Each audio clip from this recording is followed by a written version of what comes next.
Mbahaye ikaze. Uramubona ni umwana w'imyaka igera kuri 16 wahariya muri Zimbabwe waje kugaragara mu mashusho akomeje kugenda kwirakwira hirya no hino ku mbuga nkoranyambaga, asa kugaragara ari matera Akabariro na mwarimu we wamwigishaga, bivugwa ko yamwigishaga isomo ry'imibare.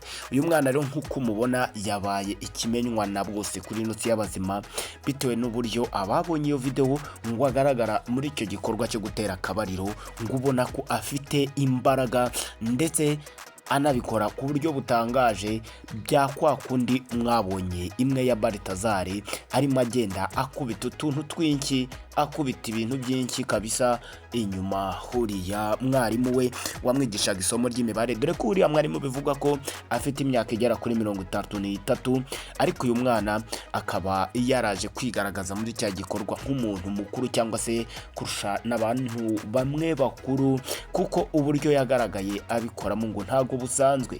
N'umwana rero wahariya muri Zimbabwe ukomeje guca ibintu, ndetse uyu mwana bikaba bigaragara ko anafite n'igikundiro muri bagenzi be, dore ko ubwo yazaga kugaruka ku ishuri yaje gusanganirwa na bagenzi be, cyane cyane abiganjemo igitsina gore cyangwa se bagenzi be b'abakobwa baza kumusanganira bamuhobera, ubona ko basa nkaho bari bamukumbuye.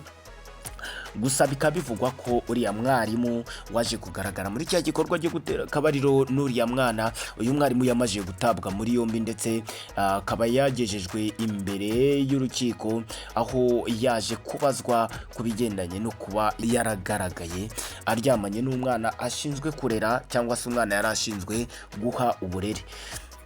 Ni ibintu rero ubona ko byagiye bisa nkaho bifata indi ntera, abantu benshi bakomeje kuvuga ko uyu ari murumuna wa Baritazari, abandi bati ntahahuriye na Baritazari, wararenze, ahubwo Baritazari ashobora kuba ari we yafatiyeho amasomo.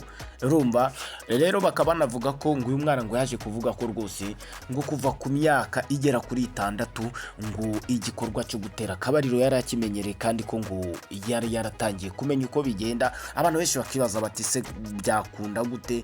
Bikaba nabyo biri gukomeza kugenda biba inshoberamahanga kuri uno mwana. Mwagiye rero mubona amavideo menshi y'abantu bagenda bigaragaza bari mu bikorwa nk'ibi ngibi. Murabizi no mu gihugu cy'u Rwanda mu minsi yashize twabonye video y'amana, abantu benshi ngo bagiye bayibona ibageraho.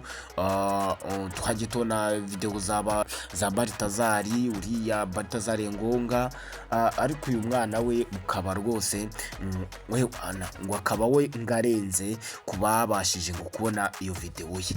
Ni video rero ikomeje gucaracara hirya no hino ku mbuga nkoranyambaga, ndetse n'uyu mwana agakomeza kuvugwa hirya no hino. Gusa abantu benshi bakaba bavuga, bamwe bakavuga bati wa mwana urakaze rwose, urarenze, umuntu wabashije kwisengerera meteresi wawe twitwekera twabitaga ba meteresi, urumva tica we w'imibare rwose. Ahandi bati oya, ibi ntago bikwiye, uriya mwarimu agomba guhanwa. Urumva buri wese abivuga mu buryo bwe, ndetse ajyanishije n'uko amategeko wenda bivuga, undi akajyanisha n'uko umuco uteye, ariko nyine nuko byagenze hariya muri Zimbabwe. Ngayo nguko akoze kubana natwe, andi makuru ni mwanya mutoya uri imbere.